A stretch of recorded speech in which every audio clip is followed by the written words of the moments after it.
need to pay school fees. So sometimes I will be limited to talk to parents about the things that matter. Thank you so much, Njeri, for joining. So I decided that intentionally, when I get the influence, I'll be able to create the platform for us to have conversations with parents. So guys on TikTok, please keep tapping your screens, share with as many people as you can. Those who are on Zoom, share the link with a parent. If you're in a school group, right? Share the link, ensure that as many parents get to access this. So we meet every Tuesday to just do three things: to have conversations, to exchange thoughts, and also to pray for the kids, and also just to see how we can engage further.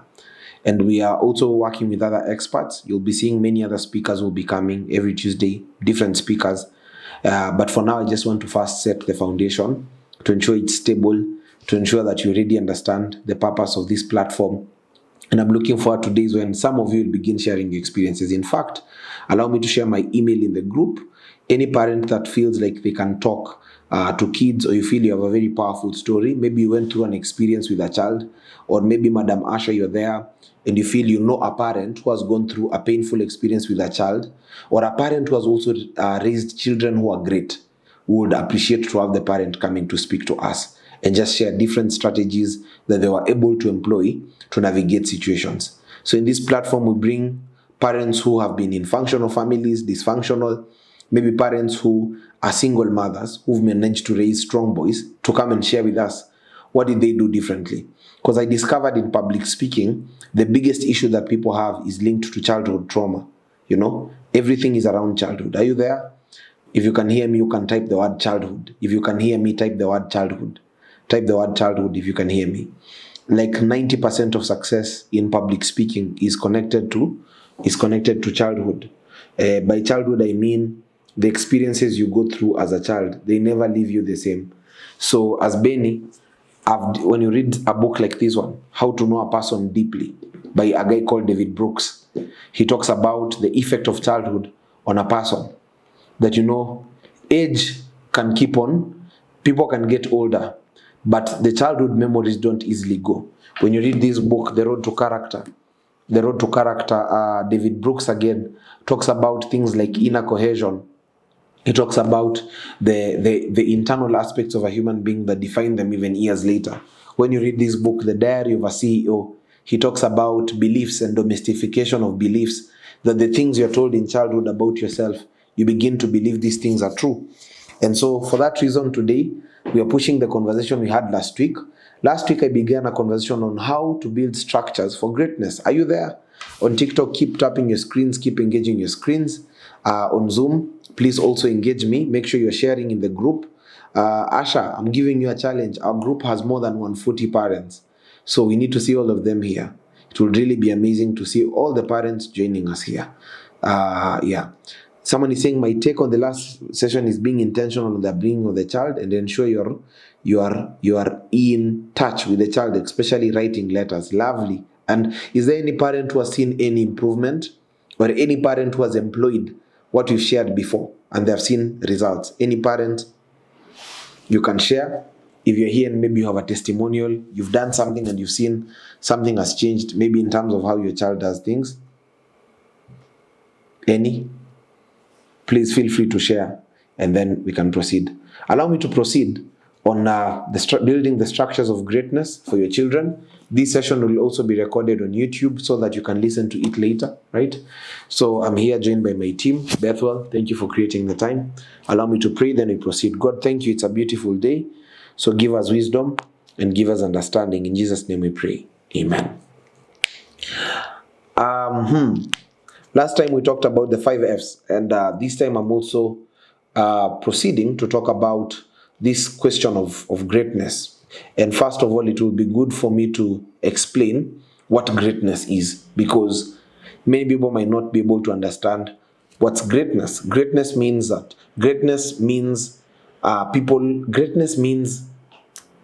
aspect of impact, like people who make impact in the society, people who live beyond themselves. So there's a level of greatness where it's in public, where people have, people have followers. You have many followers who follow you. There's a greatness where it's more silent, it's more chilled, where in real sense, yes, you're not talking to many followers, but you are impacting few people.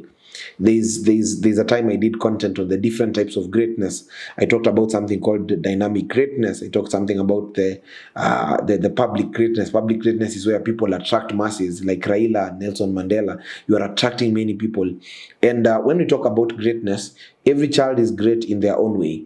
But I would like us to look at something interesting, even from an angle of scripture. For example, a person like David. Do you think the father of David built proper structures for the greatness of David? That's a question I want to ask everyone who can hear me, both on TikTok and on Zoom, if you can respond. Do you think the father of David built the right structures for the greatness of David? If yes, how? If no, how? So I would like you to respond to that, every person who can hear me. Do you think the father of David built the structures of greatness? If yes, how did he do that? If no, how did he do that? I would want us to have that conversation today. Do you think the father of David in scripture built the right structures of greatness for the life of David? If yes, how? If no, how? Where's Betty? You can invite her. Rogers. You don't even have to go. Rogers, are you there? Yes, I am here. You can call Betty, tell her to come. She can come here. I would like to hear her perspective as a lady. I'm asking, do you think the father of David built the structures of greatness? Someone is saying, yes, by sending him out to the field daily, he cultured discipline and consistency. Do you think he was sent, or do you think he had to go? Someone is saying no, because he did not count him as worthy to be in selection when he was calling the parade of his children. Okay? I would appreciate to get your feedback, please. Make sure you type. Helen has typed. Someone is saying no, he didn't. Why? Why, Rachel? I'm learning and developing. I'm learning will be a process, definitely within some months. Thank you, Senen. Do you think the father of David built the structures of greatness? If yes, how? If no, how? And where does it show up? Bethel, do you think he did? No. How? Why? Because he discarded the David when he sent him to herd the sheep and whatnot. Okay. So everyone is like, someone saying, I think no. He favored his other sons due to their physique, and God chose David despite his physique. Okay? That's Margaret. Feel free to type. Yes, because he taught him how to carry a sling and to use it. Do you think it's his father who taught him, or life taught him? Someone is saying like David grew, he hasn't noticed he has leadership qualities.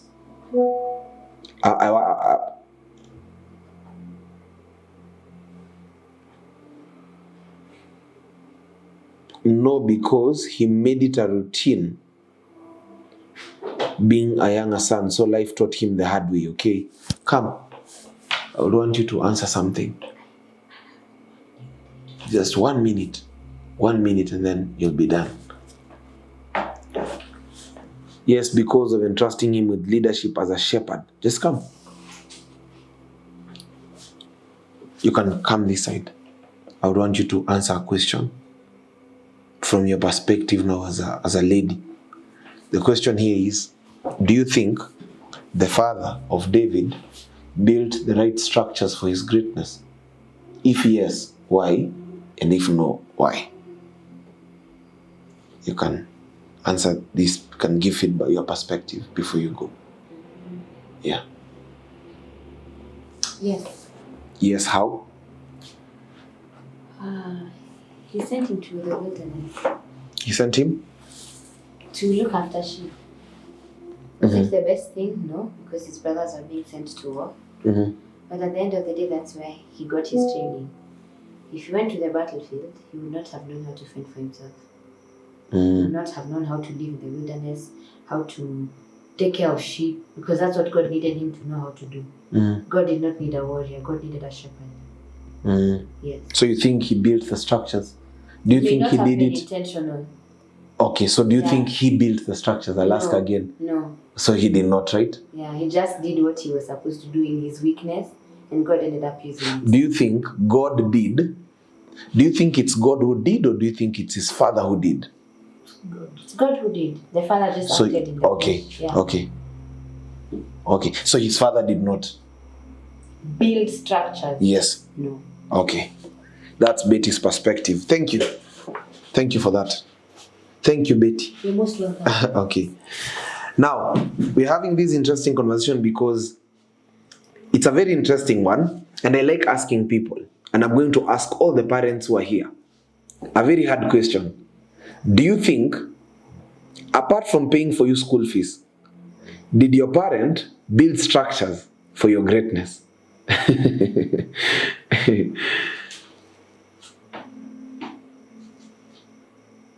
I'm asking all the people who are here, do you think, apart from paying school fees, do you think your parents built structures for your greatness?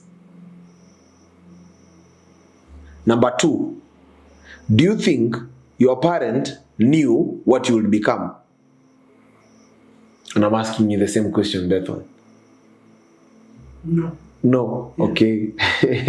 Dr. Kendi says not really. Yes, they did in their own. Rogers, don't say in their own way. It's just yes or no. Here we are triggering a very deep conversation. Because, in Africa, we think that taking a child to school is enough. In Africa, we think that giving a child food is enough. And today I want us to have a very honest conversation, because even if this conversation gets to 50 families, I am fulfilled. So if you're there, tie your seatbelt and then get ready for this conversation. Get ready for this conversation, because it's going to be a conversation that will make you see different things. I've thought about these things. You study the Bible, many people messed up because either they were not understood. For example, one day we'll talk about Jacob and Esau when it comes to comparison. Do you know that Jacob had a gift of entrepreneurship? It was seen when he went to Laban's house, but it was not seen when he was at home. And I like asking people, when you ask the top billionaires, they'll tell you, I had to just push. I just had to figure out. Maybe no one was there. Yes, they were taken to school, but was there more that could be done? When you do research, you'll discover that many of the top performers, top athletes, people who are at the top of their game, there's a way when they look back at their life, they'll tell you, I wish things would have been done differently. Or maybe if my parents knew what I've been called to do, there are things they would have done early. Someone has said, my parents don't know what I would have wanted to be, what I should have become, but they only knew what I'm not supposed to become. And that's really funny, that many parents know what we are not supposed to become, but they don't know what someone is supposed to become. For example, when I look at my life, yes, there are things my dad did, maybe without his knowledge, like, helping me to watch Al Jazeera, BBC. And I can say those things have contributed to who I am today. My mom would insist on me watching Jamhuri Day, Madaraka Day, and writing compositions. When I look back, there are things I can say they did intentionally. Like, for example, my dad wanted me to be smart in debates. He ensured that I've read newspapers. They have influenced me till today.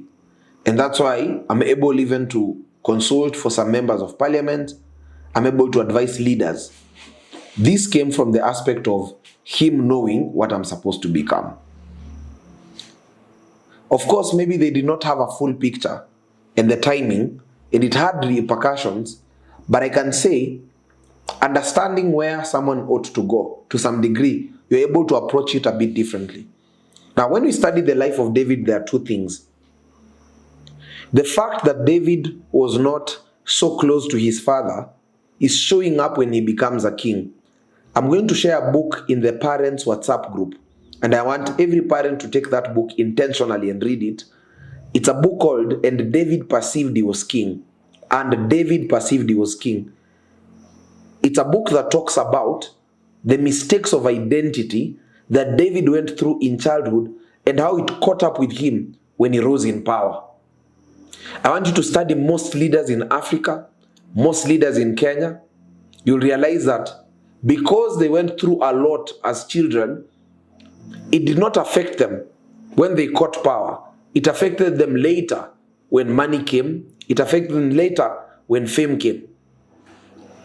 And you realize that 90% of people in Kenya or even in Africa who hit and disappear, when you research keenly about their roots in terms of fatherhood or their parents being present, you'll realize that there was always a massive gap. And for this reason, that's why I felt it's important for us to ask ourselves the question, how much do you know about what your child will become? And have you been able to build the structures? If you're there, maybe you're a brother, you're an elder sister, maybe you're here, you're a firstborn. Now I'm talking to you as a parent, because there are people who are here and you're like a parent to your siblings. You're the one who, to some degree, will decide how far your siblings will go. But if you've not taken time to study your siblings, for example, if I give you right now a full scan, a paper, and I tell you, write for me 6 things that make your child different. What does your child enjoy? What snacks do they like? What TV program do they watch? Who's their best friend? What hurts them? The other day I was meeting Phil Karanja, one of the top content creators in Kenya. And Phil told me that he tries to ensure that he drops the daughter in school every day, every morning. Then I explained to him the effect of dropping his daughter in school. Like, what's the science behind that in terms of psychology? Like, for example, do you know holding the hand of a child communicates safety? Hugging a child communicates acceptance. Listening to a child and giving them attention amplifies their confidence 10 times more. Did you know that?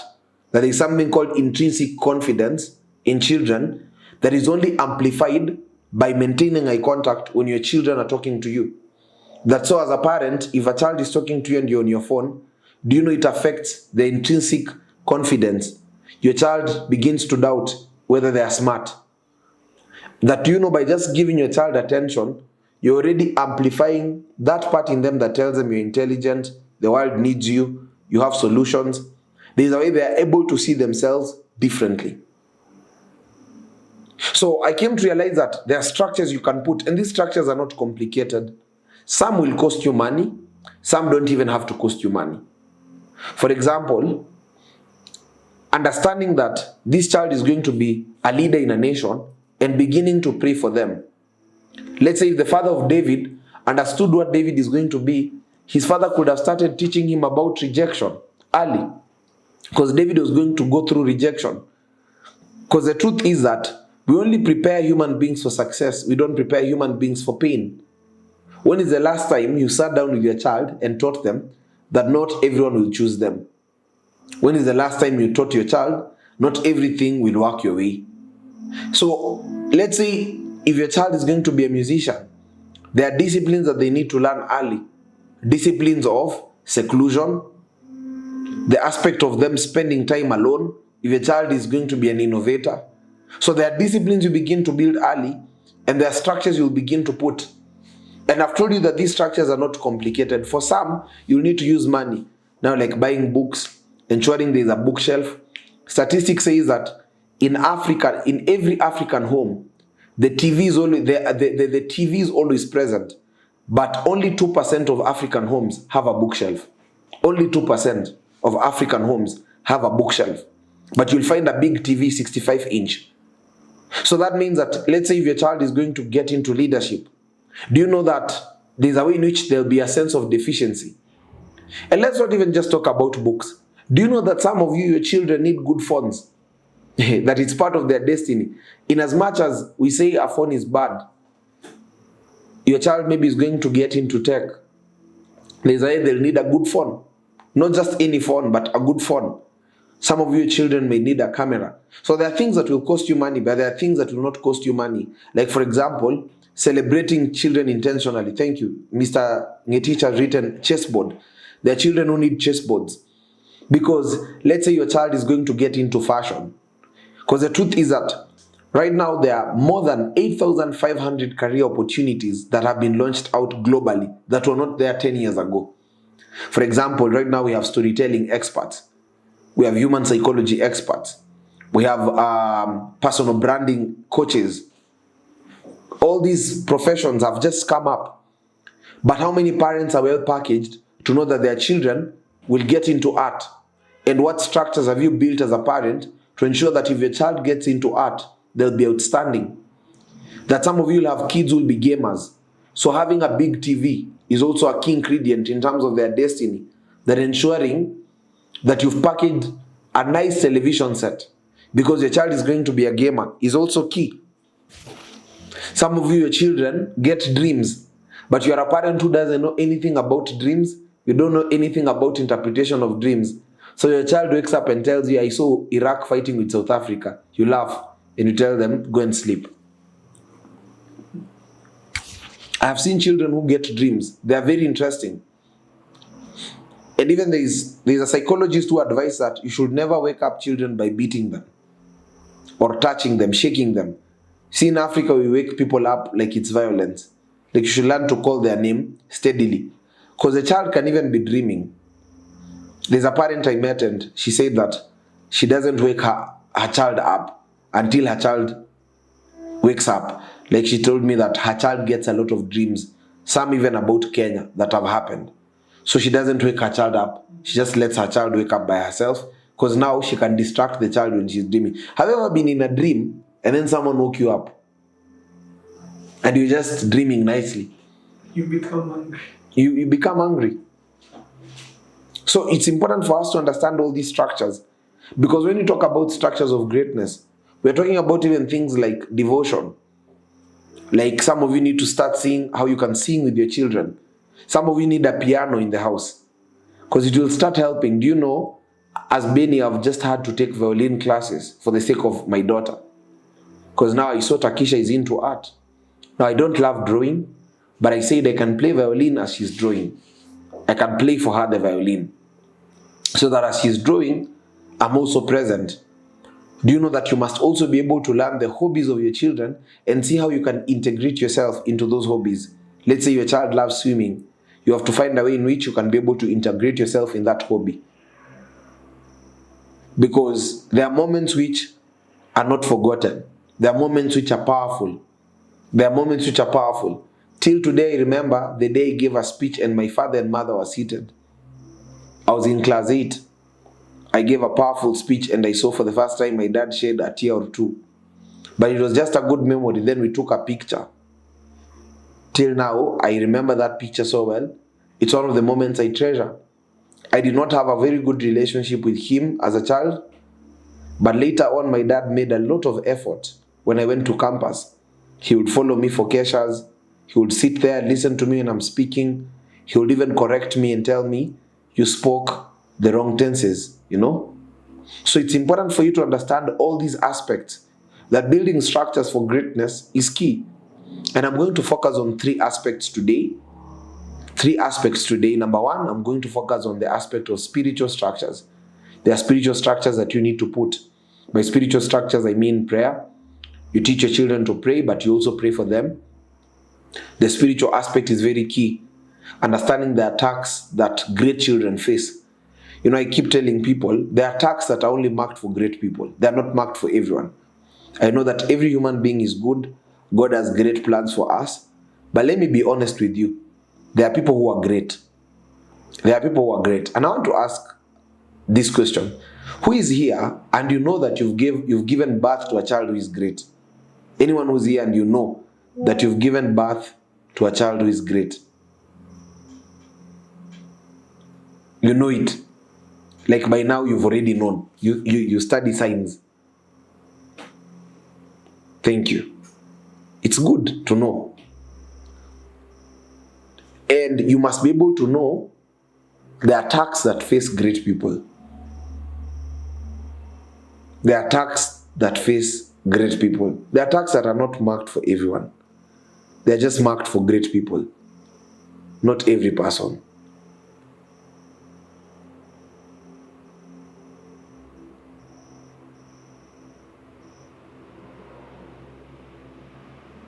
They are marked only for great people. For example, rejection, anger issues. They are attacks that are only marked for great people.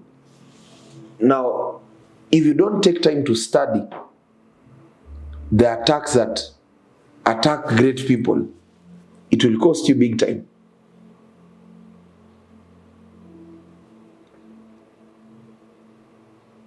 And unfortunately, many of us have not studied that. So it's hard for us to cover them in prayer. And it begins when people are kids. I have my uncle, one day children were just playing, then a child took a stick and pricked her daughter. Can you imagine? Children were just playing. My uncle is an amazing uncle. I don't know, he might even be in this meeting. He's called Uncle Adam. A child took a stick and pricked her daughter. Can you imagine inserting a stick in someone's eyes? She did not die, but her eyes have never been normal.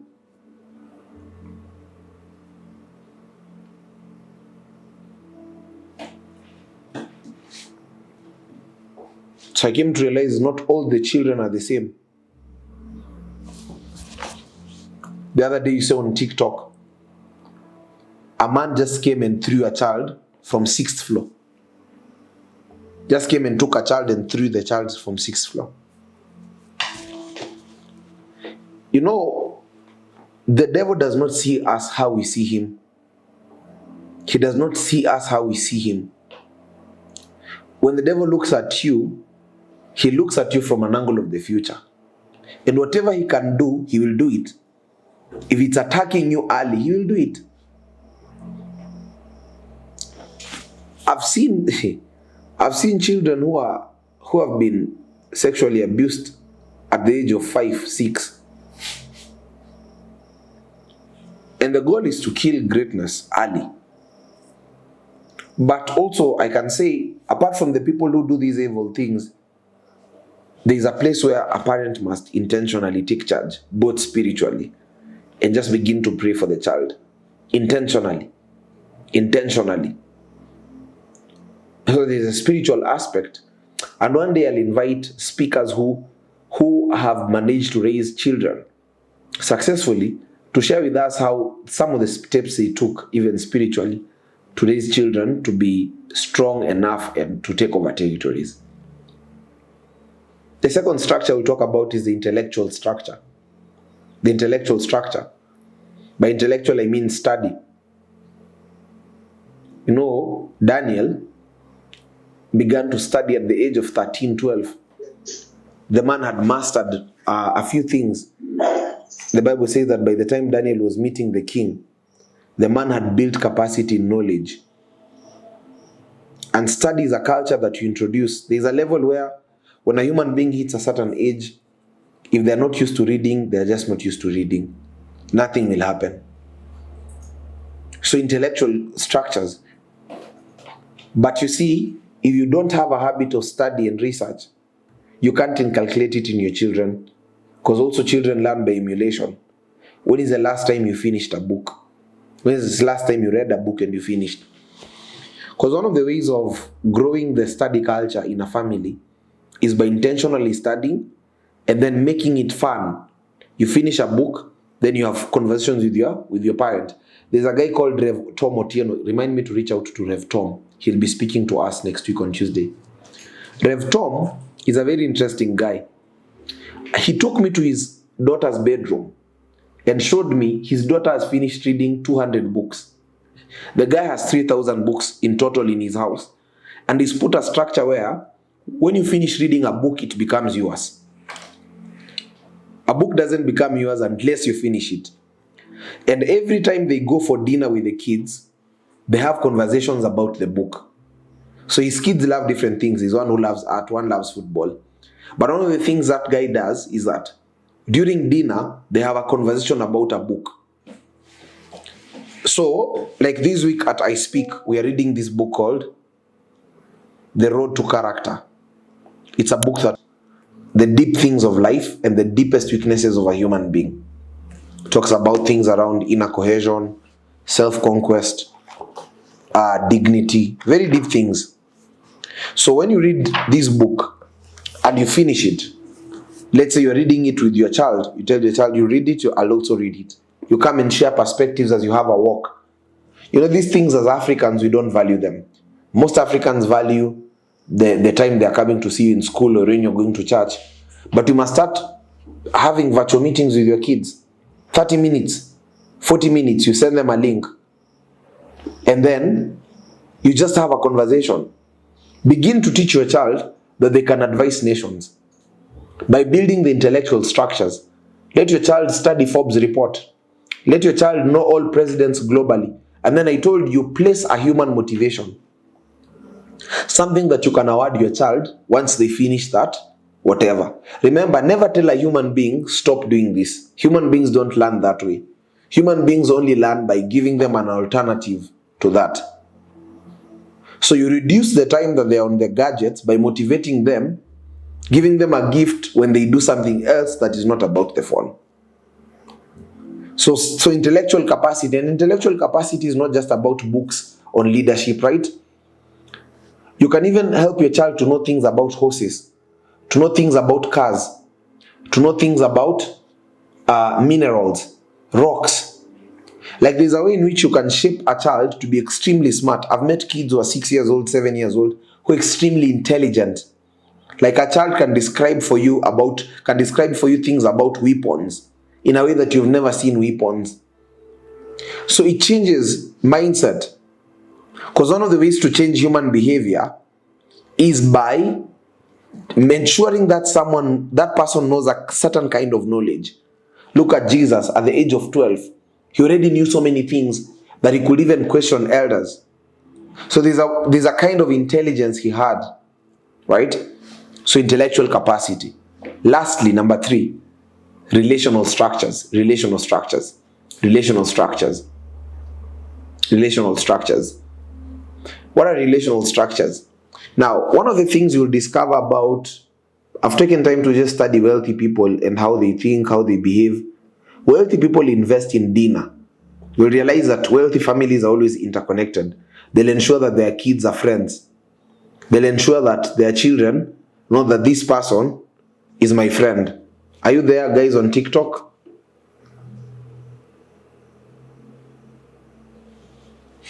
TikTok people, are you there? Let me know if you're there, if you can hear me. You'll realize that wealthy people, there's a way in which they'll intentionally ensure that their children are friends. You'll find them going for holidays as families. Relational structures are really key. And that's why you'll realize most of them, there's a way in which children don't struggle with anxiety. Are you there on Zoom? Yes, thank you. So there's a way in which also there must be a sense of that aspect of relational structure. My book will be out. I'm happy to announce that my book will be out by Friday. I've written a book called Dynamic and Distinct, where I've written Distinct and Dynamic, where I've written about how to maintain distinction in a dynamic world. So the book will be out by Friday. I'm requesting all of you to buy it because I've written some of these things there. How do you affirm greatness in a child? All those things, I've written them in that book.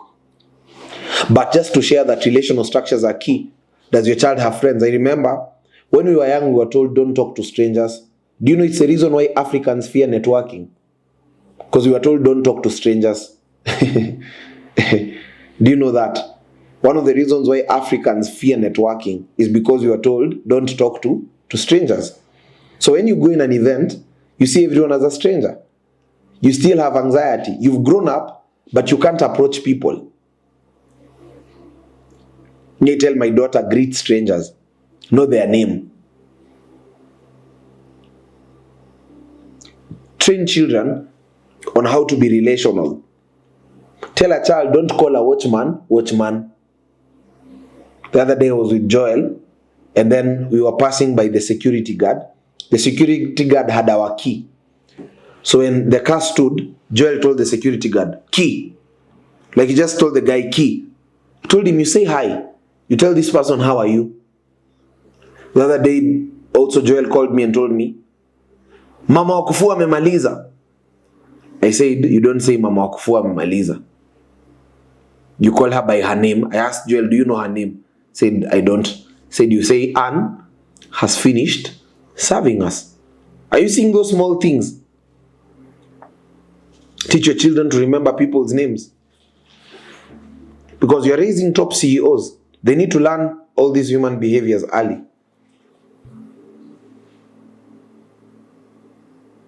Yeah. So there's intellectual, there's a spiritual, then there's a relational. Always ask your child on their birthday, tell them to bring their friends. Tell them, bring your friends. I want to know your friends.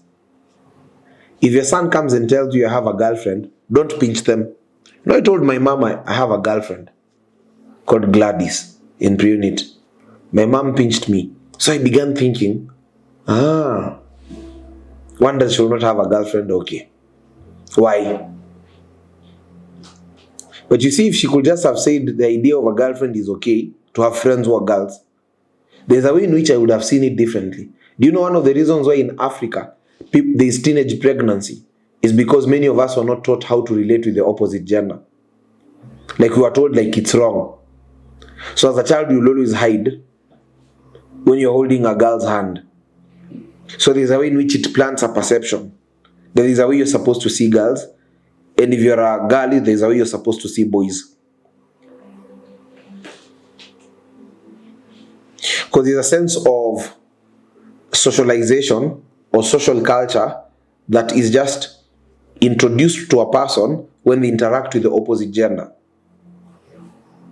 So children who have grown independently, protected from engaging maybe with the opposite gender, even in terms of conversations, there's a way in which they tend to be shy and not bold.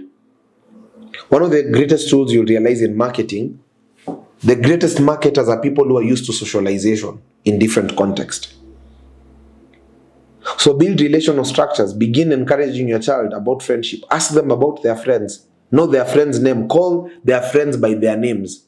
Don't say Ule Mweusi. Say, where did Jaden go? Ask them. Show that you're concerned. Right? Show that you're concerned. Celebrate them when they make friends. You're teaching them golden values about social capital. When your child matures up, it will be easy for them to network. Ladies and gentlemen, I am done for today. That's all I had to share. Because I believe that these are key conversations. Because when I study some of these books, they are taking me back to childhood. Back to childhood. All of you who are struggling with public speaking right now, someone has asked, is it recorded? Yes, it's recorded. Bethel will send the link tomorrow in the group so that you can watch it again and again. All of you who are struggling with anxiety, I can tell you 60% is in childhood. So if you're there and you're a parent, 3 announcements. 1, if you're there on TikTok and you want to join our WhatsApp group, text me on WhatsApp right now. I'll share the link. And Asha will start removing parents who don't join the meetings on Tuesday. Because we need to be very intentional. How many parents agree? Because we need to be very intentional with these meetings. Because I need to see you guys doing meetings. I'm not just teaching you. I want to see you doing meetings. And then you call parents in your house.